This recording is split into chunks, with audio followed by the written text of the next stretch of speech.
Welcome to this deep dive. We've gathered up all those sources you sent our way, articles, surveys, expert opinions, and we're digging in. Yep. The mission today is basically to sift through all that information about fitness in 2025 and pull out what really matters for you. We're looking at the big predicted trends, sure, but also some things that maybe, just maybe, we should leave behind. Comes from different expert takes, survey data, quite a mix. And it feels like the big picture is, well, people are taking health more seriously, like really prioritizing it, not just for looks, but for feeling good, finding that happiness boost. Exactly. So it's about navigating all the options, grabbing the good stuff, and maybe sidestepping the questionable fads. Let's get into it. Okay, let's dive in. So, looking ahead, what's shaping up to be the biggest, like the main focus in fitness this year, according to these sources? Well, the first thing that really jumps out, and it's consistent, is muscle. Building muscle is still king. So, Yeah, Lifetime Survey, top goal for the third year straight. yeah, And ClassPass ranks strength training #3 in actual workouts booked. It's huge. muscle reigns supreme. Got it. But is it just about, lifting heavy stuff randomly, or is there more to it? That's the key point. It's less about what you lift and more about how. Experts like Joan Rogers are really emphasizing progressive overload. Right, gradually doing more over time. Exactly. And sticking with those big compound movements. Think squats, deadlifts, overhead presses. The fundamentals. Precisely. The idea is getting consistently stronger on those core lifts, not just chasing endless variety or tiny isolation exercises. Build that foundation. Makes sense. Build the base.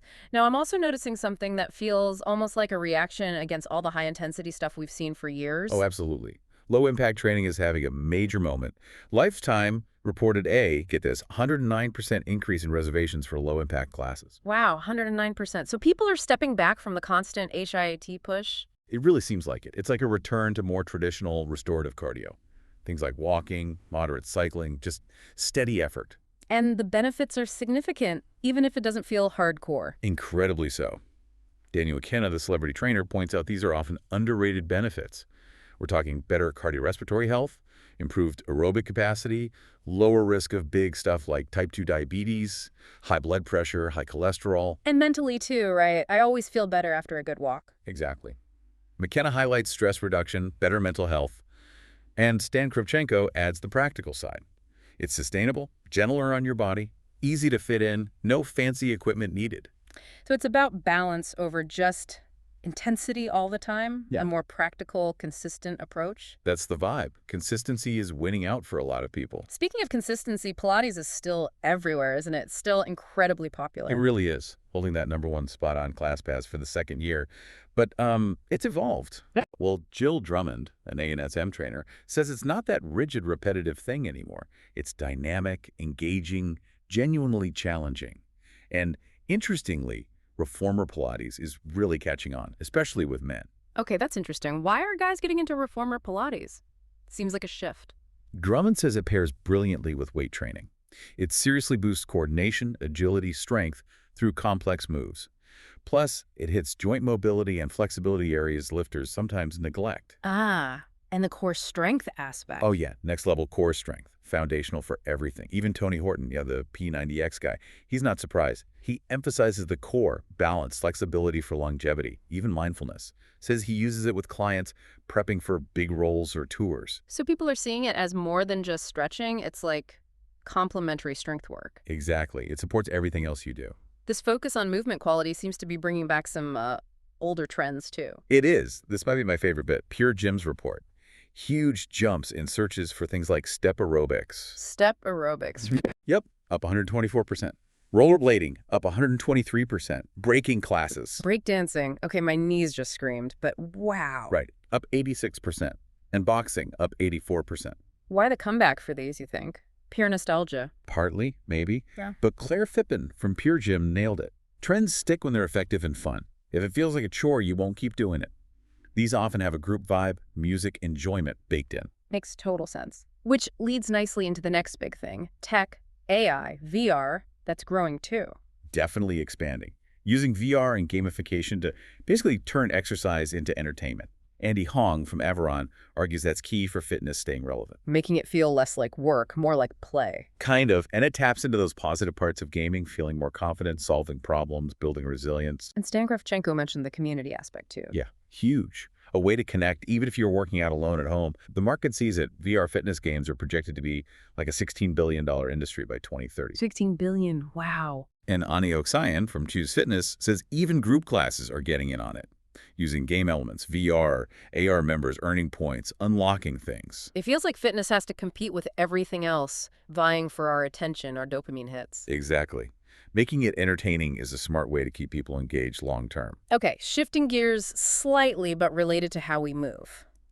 There's a big push towards functional training, right? Whole body fitness. Huge shift. Moving away from just focusing on how muscles look to how they work. Joan Rogers puts it perfectly. It's about being able to use your strength in real life. So it's not just about lifting, it's mobility, flexibility, endurance too. All of it. They're seen as crucial for being functionally capable. Look at the crazy growth of Hyrox races, that mix of running and functional movements like sled pushes, sandbag lunges. Oh yeah, those look intense. Peer Gym said like 233% growth. Massive. It really captures the trend. Ani Oksayan emphasizes building a foundation for a long, healthy life. That includes preventing injuries, making fitness work across generations. So things like mobility work, yoga, full body routines are becoming more central. Yes, because they hit both physical function and mental well-being.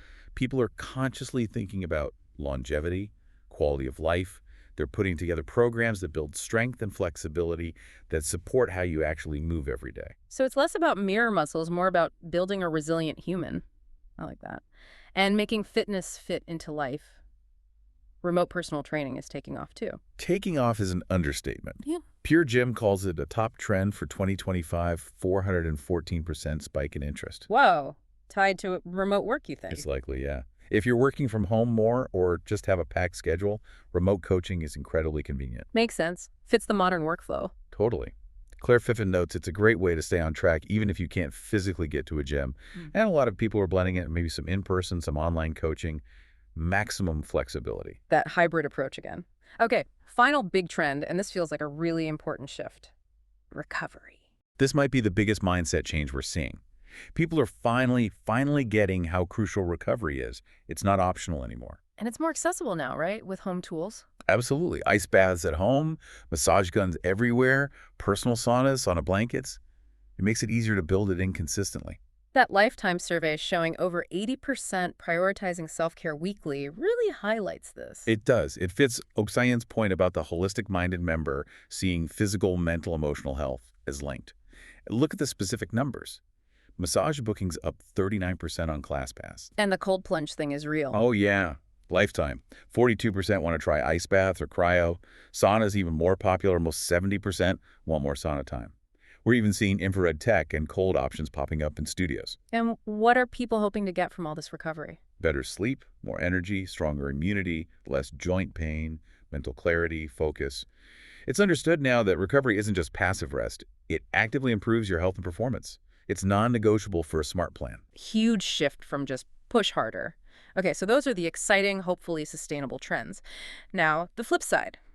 What practices or fads do the sources suggest we should maybe question or ditch in 2025? Top of the list has to be that no rest days mentality, overtraining, pushing hard every single day without a break. Which makes total sense given everything we just said about recovery. Exactly. The experts are clear. The mental, physical, emotional toll just isn't worth it.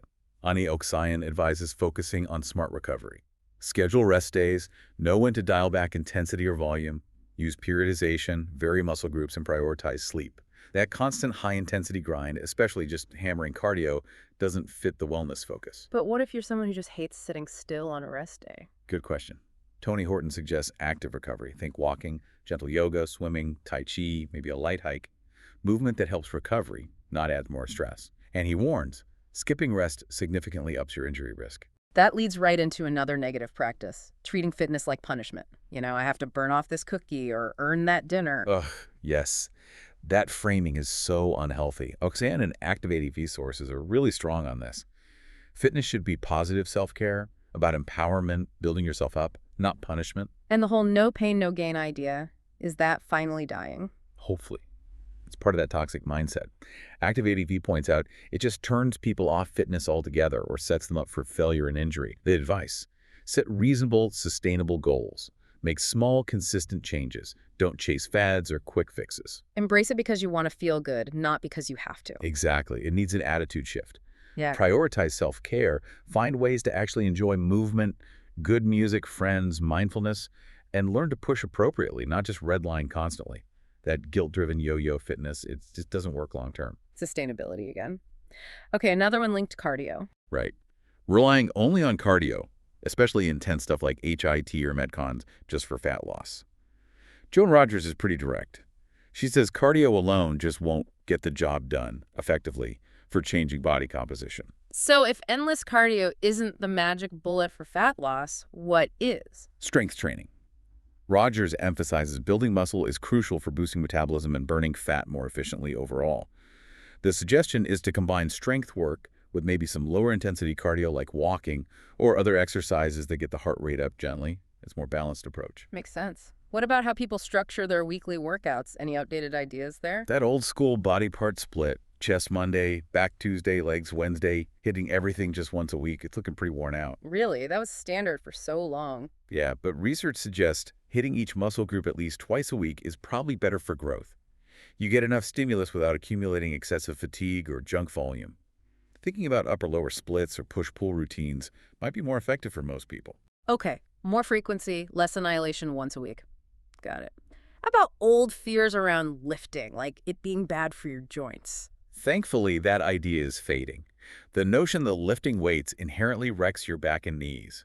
Stan Kravchenko points out that, done correctly, strength training actually improves joint health. It strengthens the muscles that support those joints. The key words being done correctly. Absolutely. Form and gradual progression are everything. And speaking of form myths, what about don't let your knees go over your toes in squats or lunges? Oh yeah, I heard that forever. Is that wrong? Kravchenko says the rule lacks solid logic. How far your knees travel depends hugely on your individual anatomy, your mobility. Focusing just on that one cue misses the big picture. So what should you focus on instead? Overall, good form, balance, control through the whole movement. Being stable. Shout out to Ben Patrick, the knees over toes guy, for really challenging that old dogma. Okay, good to know. Now, something that sounds fun but maybe has a hidden danger. Mud runs, obstacle courses. Yeah, Jonathan Ross sounds a note of caution here. They can be a blast, but the mix of trying to impress people, maybe some pre-race drinks, doing unfamiliar movements under pressure on potentially tricky terrain, it can lead to taking stupid risks. And injuries. Yeah, he mentions everything from sprains and strains right up to broken backs or even drowning in water obstacles. The advice is simple. Be smart, be careful, and don't be afraid to skip an obstacle if it feels unsafe. Your ego isn't worth a hospital visit. Definitely not. Okay, how about something seemingly harmless like walking? Can we even get that wrong? It's not the walking itself, but the obsessive pursuit of, say, 10,000 steps a day without paying attention to how you're moving. Ah, so quality matters there too. Big time. Jonathan Ross warns that high-volume walking with poor posture, ignoring pain, or being glued to your phone can cause real orthopedic stress. And Kim Garcia adds that fixating only on steps while ignoring nutrition can potentially wear down cartilage, stress your heart, or mess with your metabolism. It's about mindful movement, not just hitting a number. Good point. What about those cleanses and detoxes that never seem to go away? Yeah, Garcia and Ross basically say nutritionists just roll their eyes at these. Often people doing them are already stressed or maybe not eating optimally, and then they drastically cut calories or food groups without real rest.